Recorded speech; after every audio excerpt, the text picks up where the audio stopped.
Hello, everybody, and welcome and good morning.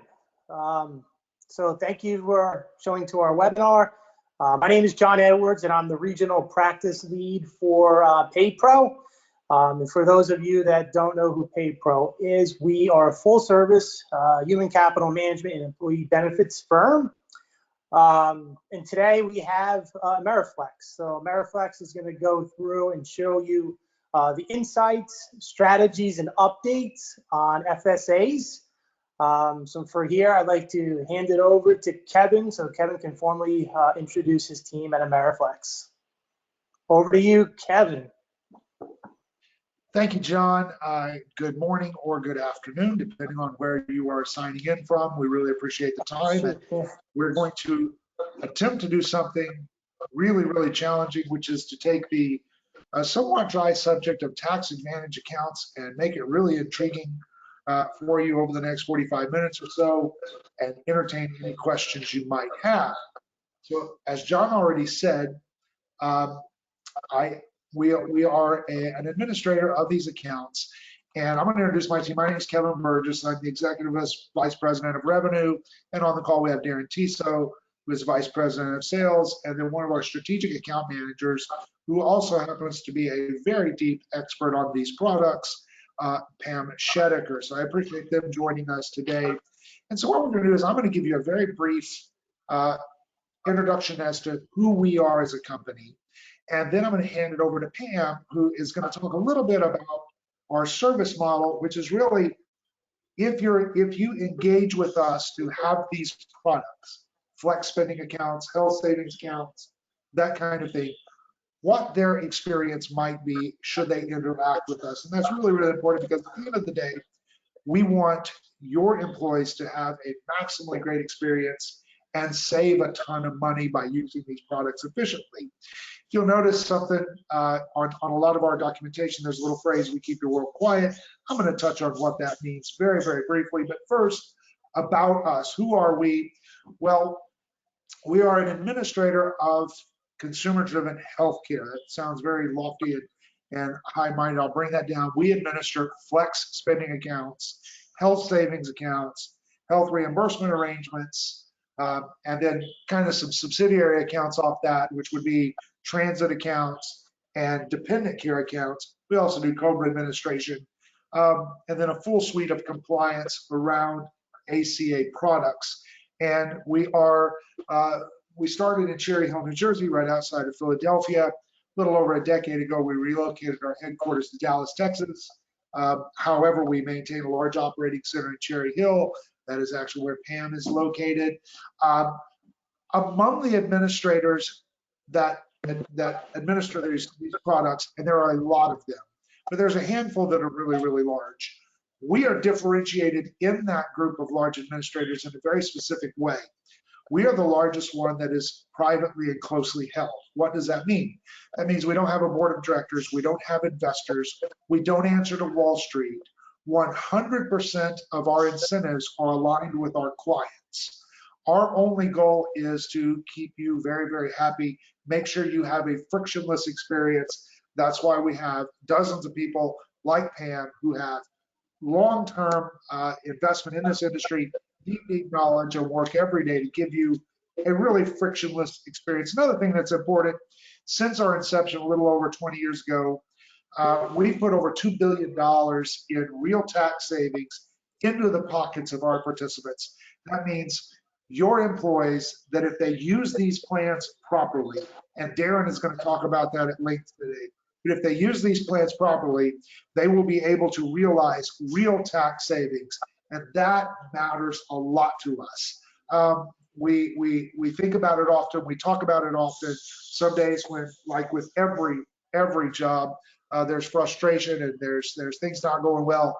We think about what are our participants possibly doing with those savings that they're realizing, that some of that make its way into a family vacation that otherwise would not have happened, that a little bit of that find its way into some college tuition.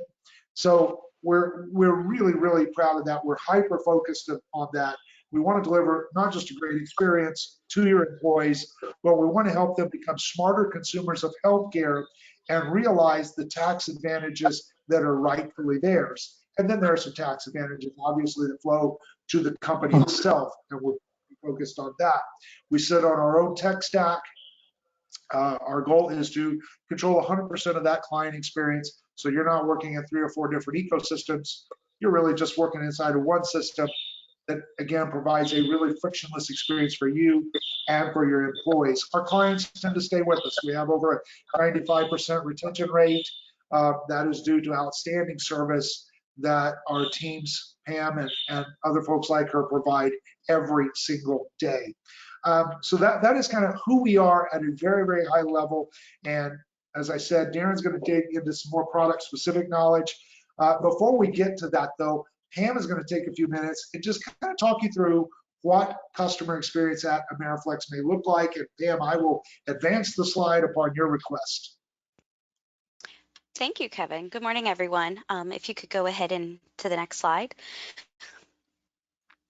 So our participant service representative team is based in the US and in-house. And during our peak season, open enrollment, our average answer rate is 85%, and our average speed of answer is at 47 seconds. And then during our regular season, enrollment, after open enrollment, our average answer rate is at 95%, and our average speed of answer is 29 seconds. Next slide, please. So our in-house dedicated participant service team is available through various channels. And here it's depicting where participants can reach us via phone, chat, and email. There are several languages supported, including English, French, and Spanish.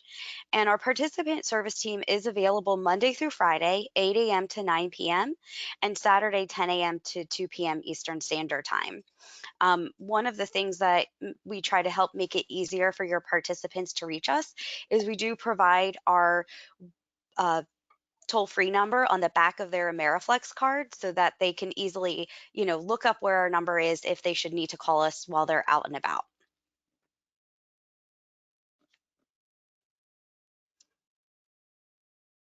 Excellent. Thank you, Pam. Anything further from you? There is not. Okay, thank you. And throughout this, if you have any questions, you can enter them into the chat and we will get to that. And with that, I'm going to hand this off to Darren, and he's going to walk you through some very product specific knowledge. Mr. Darren, all you, and again, I will advance the slide upon your request. Thank you, Kevin. Thank you, Pam. So I'm going to talk about the flexible spending account. I'm also going to talk about dependent care account and commuter reimbursement accounts. But let's start off with the flexible spending account. Kevin, please change the slide. Okay, so an FSA is a pre-tax advantage account for healthcare expenses. And the expenses include co-pays, co-insurance, deductibles, dental care, orthodontia, eye exams, glasses, contact lens solutions, and some over-the-counter items that you can purchase at a pharmacy, such as Band-Aids, bandages, sunblock, durable medical goods such as wheelchairs and crutches. And in the CARES Act that came out last year, they opened it up to over-the-counter medication. So over-the-counter medication such as Tylenol, Claritin, antacids are now all FSA eligible, as are menstrual products, tampons, pads, liners, also FSA eligible. So really, there are very few, I would argue there were no employees that cannot take advantage of these accounts and save money. The 2021 contribution maximum is $2,750. The IRS has not announced if they're going to increase that for 2022. Typically, they wait to the end of December after everyone's made their election to announce any changes. But what's great about these plans is the FSA contribution that the employee elects is available on day one of the plan. So they can access their full contribution. If they have a medical expense early on in the plan year, it's almost like they're getting a tax-free, an interest-free loan. They'll have that money available to them, and it's deducted from their paycheck throughout the year in equal amounts. Next slide, please. A few FSA facts. These are questions that we often get when we do open enrollment meetings by participants. If I'm not enrolled in the company medical plan, can I participate? And the answer is yes. They only have to be eligible for the company medical plan to participate. Also, the FSA funds can be used for any of their dependents' healthcare expenses. It's not just for the participant. Some of the advantages to the employer. The first advantage, and really the most important one, is you are offering a benefit to your employees that they really enjoy, that they will save money with. But the other advantage is you will also, as the employer, save money. Here's just an example of a company that has 50 employees. If 20 of them enrolled in the FSA and the average contribution is $2,000, that company is going to save $3,180 in FICA tax. That's more than double the amount of what this group would pay in admin fees to set up an FSA and to run it. So really, the cost of the administration should never be an obstacle to starting an FSA because of this FICA tax savings. Next slide, please.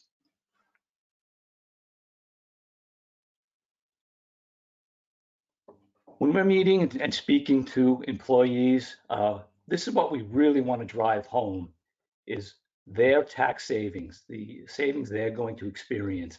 And the example that I use, I come out and I remind them, not that they need reminding, that they get a lot of taxes deducted from their paycheck before they get paid. There's federal income tax, there's state income tax. If you live in New York City, there's New York City income tax, there's FICA tax, and there's unemployment tax, and all that's deducted before they get paid. If they open an FSA account, whether it's a medical FSA, dependent care, or commuter account, that money is deposited into their account without all of those taxes being deducted. So here's an example. The column on the left has a person making $40,000 a year. They're not contributing anything to an FSA account. All those taxes I just mentioned conservatively add up to 35%. They're paying $14,000 a year. Their take-home pay is $26,000. The same person, if they were on the column on the right, if they would put $2,000 into an FSA, now they're only getting taxed on $38,000 instead of $40,000. So their taxes are $13,300 for the year. Their take-home pay is $26,700. They've saved $700 by contributing $2,000 into an FSA. And this is money they're going to spend anyway. And that's a conservative number because remember, the maximum is $2,750. And if they're also contributing to a dependent care and or a commuter account, their tax savings can be several thousands of dollars. And that money, as Kevin mentioned, that can be go towards a family vacation, that can be a tuition money, it can be rent or mortgage payment. So the saving is significant, and we really drive that home to our participants. Next slide, please.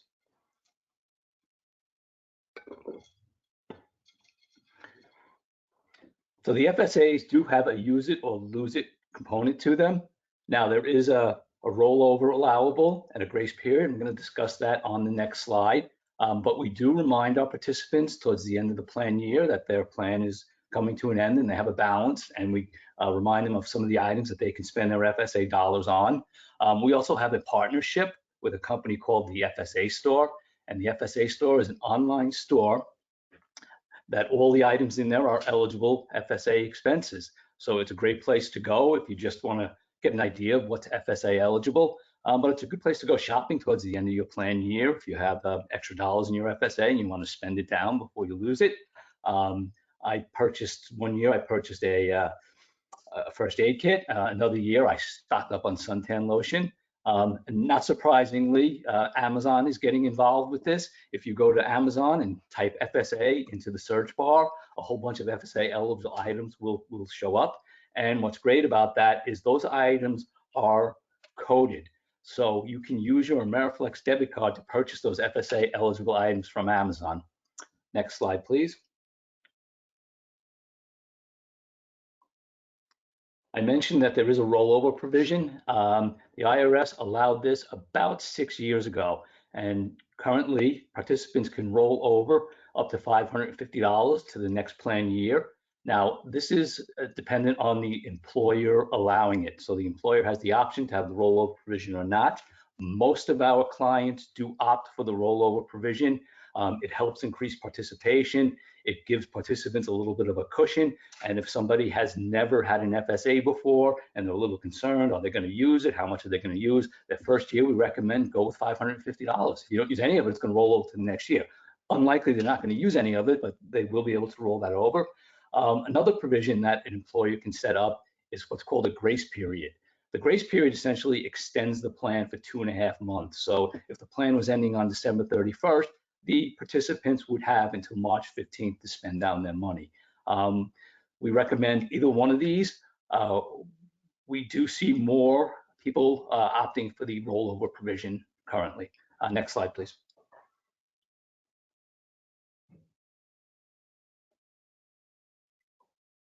Something that's unique to Ameriflex is we have what we call our FSA Guarantee. And this protects you, the employer, against a loss in the plan. So I'm going to give an example. Let's say you were starting in FSA with us tomorrow, October 1st. And on October 2nd, Saturday, one of your employees had LASIK surgery. They spent their full contribution of $2,750 because these plans are front loaded. And on Monday, that employee came in and he resigned. All right. You're not going to be able to make payroll deductions anymore because he's not an employee of yours anymore. So you would be responsible for that $2,750. Now, conversely, let's say an employee was paying into the plan for 6 months and they were to leave without spending all of the contributions they made. Those unused contributions are forfeited back to you as the employer. And at the end of the plan year, any unused funds, if they have the rollover, any unused funds above $550 are forfeited back to you as well.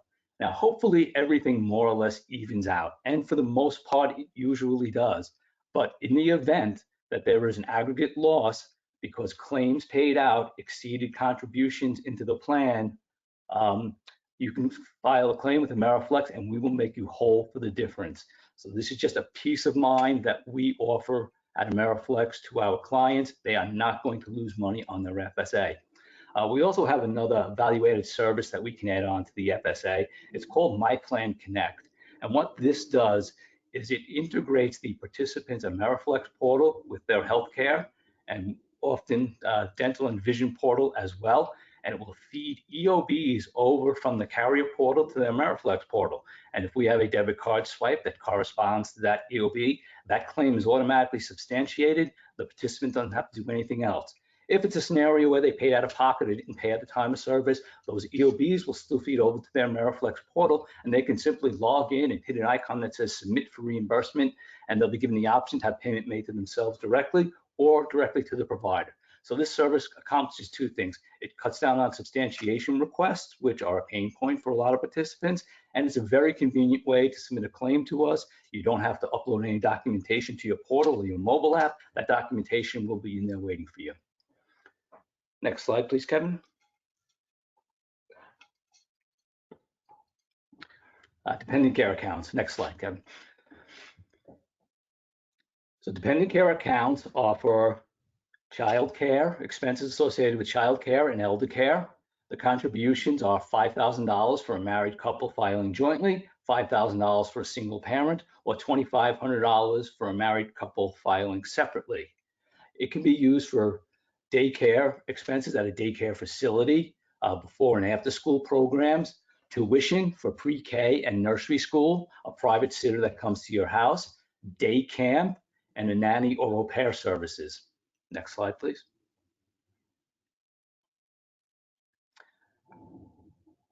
To participate in the dependent care account, both the participant and the spouse must be working or a full-time student. The amount to be reimbursed cannot be greater than the spouse's income. To receive reimbursement, they must have contributed the funds and incurred the expense. Now, unlike the medical FSA, the dependent care accounts are not front-loaded. They are funded through payroll deductions. So at the beginning of the plan year, they're not going to have any money in their account. The account's going to accumulate through each pay period. So if somebody has a dependent care expense early on in the plan year, they can pay out of pocket for it. And then when the money accumulates in the account, they can file a claim with us at that point for reimbursement. Next slide, please.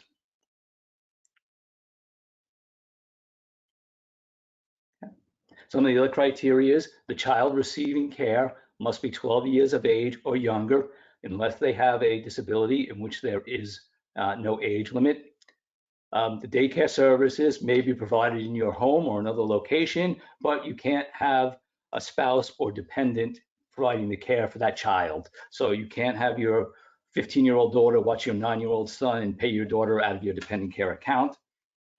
If it's at a daycare facility, it must be that has more than 6 or more children. It must be a licensed daycare facility that complies with state and local regulations, and the service must be for the custodial care of a child.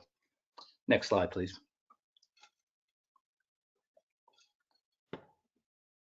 These are some of the ineligible expenses for the daycare account, dependent care account. Tuition for kindergarten and above. Overnight camp. We mentioned that day camp is eligible. Overnight camp is not.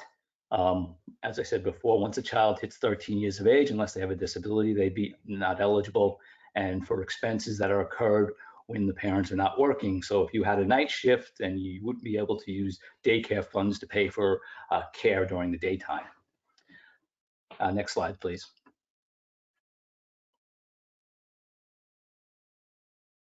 Okay, the next account is commuter reimbursement account.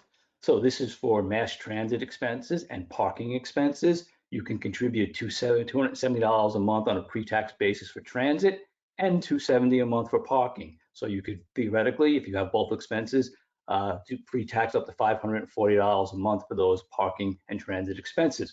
What is eligible in the transit account? So subway, railroad, bus, ferry, van pool services. I know there's a popular one in New York City called Via. Also ride share. So Uber has a service called Uber Pool, and Lyft has one called Lyft Line. And we partnered with both Uber and Lyft. Now your regular Uber, UberX, Uber Black, that's qualified by the IRS as a taxi cab service. It's not eligible for pre-tax dollars from the transit account, but Uber has a service called Uber Pool. You might be familiar with it. Lyft has one called Lyft Line. And essentially it's a discounted ride that you may or may not be sharing that ride with someone going in the same general direction as you. A participant can put their Ameriflex debit card number into their Uber app or their Lyft app. And if they're using any of those services, they can select the Ameriflex debit card as the method of payment, and they'll be paying for that ride with pre-tax dollars. Something else that can be done with the transit account is, even though the maximum is $270 a month on a pre-tax basis, you can also make a post-tax contribution if the employer wants to allow it. So this would be an example of somebody, for example, takes a Long Island Railroad to work every day, and their monthly train pass is $300 a month. They could do $270 on a pre-tax basis, and then an additional $30 on a post-tax basis. This way, they would have the full $300 on their debit card when they go to the kiosk to purchase their monthly pass. The other thing that's great about the commuter reimbursement account is participants can change their contributions at any time. This is a month-to-month service. It's not an annual election. So if the cost of commuting changes or they change the way they commute, they can adjust their account appropriately. Next slide, please.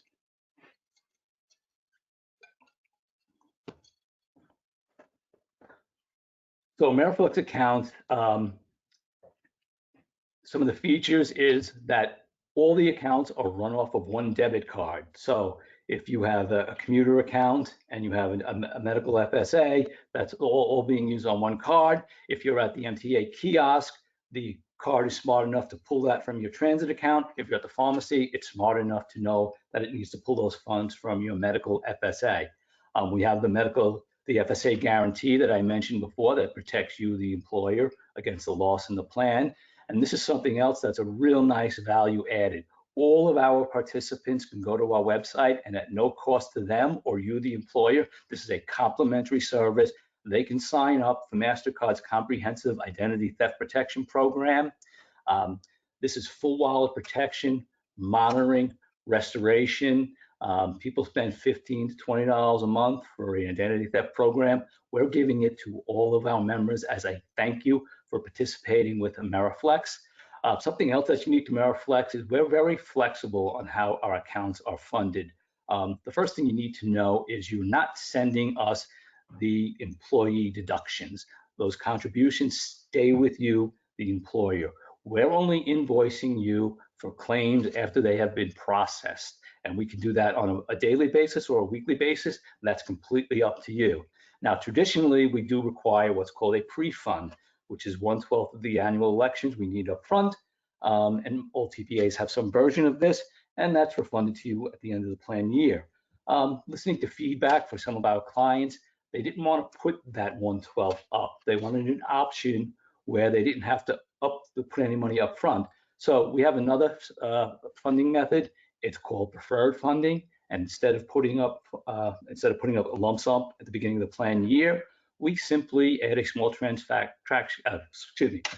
transaction fee onto every claim we process. So we're flexible in how we fund the accounts. We like to give you options. Next slide, please.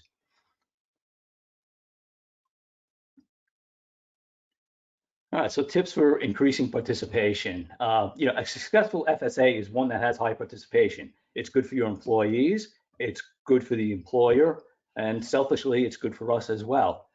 So some of the things that we like to emphasize when speaking to participants is lowering the risk of losing money. So if they have that rollover function, they know they can roll over $550, they're comfortable. Or if they have that grace period where they have an extra 2.5 months to spend the money. The other thing we educate them on at open enrollment meetings is that ID theft program that I mentioned. And we really drive home that tax savings. It acts as a cash advance if they have that money day one of the plan. So if they have a medical expense early on in the year, they'll be able to pay for that out of their FSA. They don't have to be enrolled in the medical plan to participate, and the FSA funds can be used for all of their dependents. Next slide, please.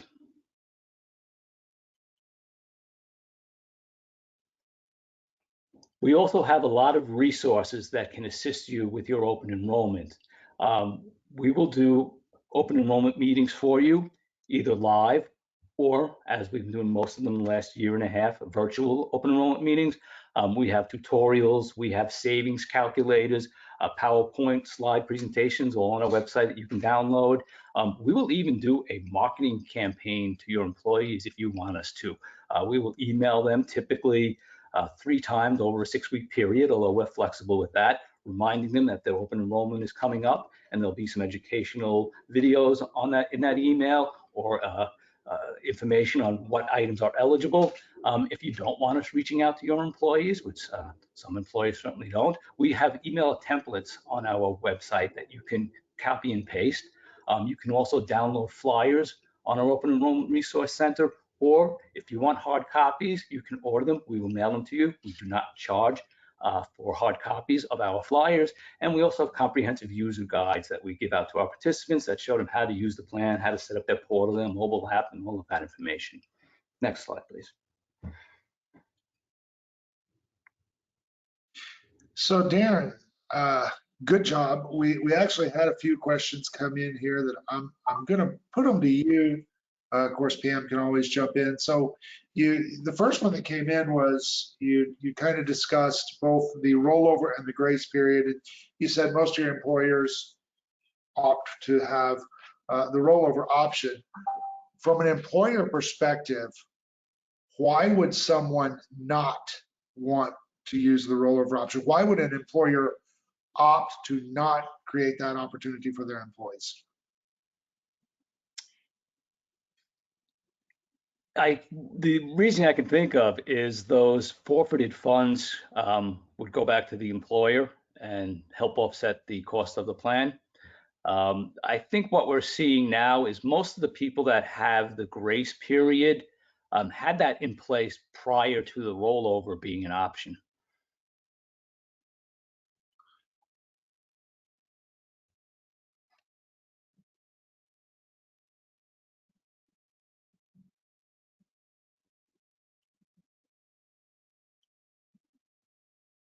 Are there any other questions? Okay.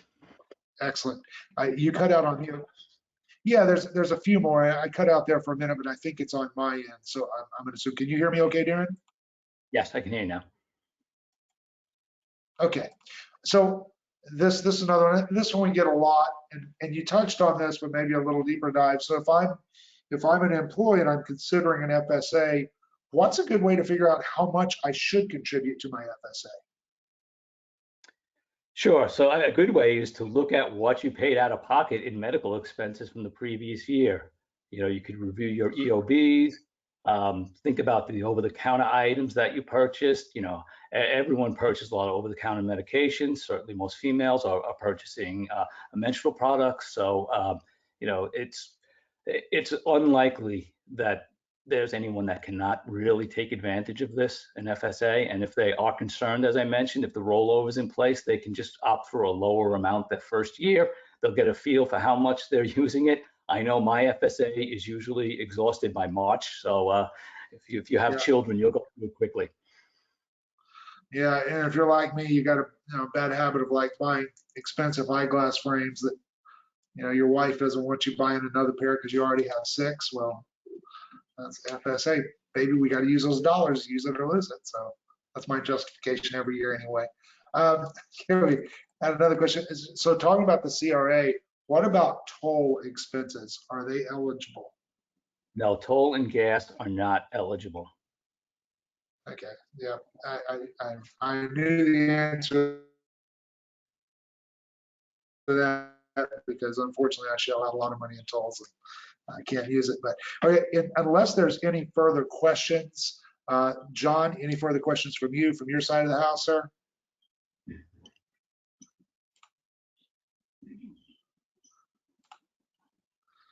You were muted, John. You were muted, but I think I'm getting a no there. Can you hear me now? Yes, sir. All right, so yeah, we can. I'm clear on my end. I'm pretty good. All right, thank you so much. Well, thank you folks for dropping in and hanging out with us. We're also going to make the recording this available to our friends and partners over at Paypro so they can distribute this to you. And if there's any further questions, please give those to your Paypro team. They'll forward those to us, and we are more than happy to answer those for you. Thank you very, very much. Have a wonderful afternoon and weekend. Thank you, everybody. Thank you. Thank you.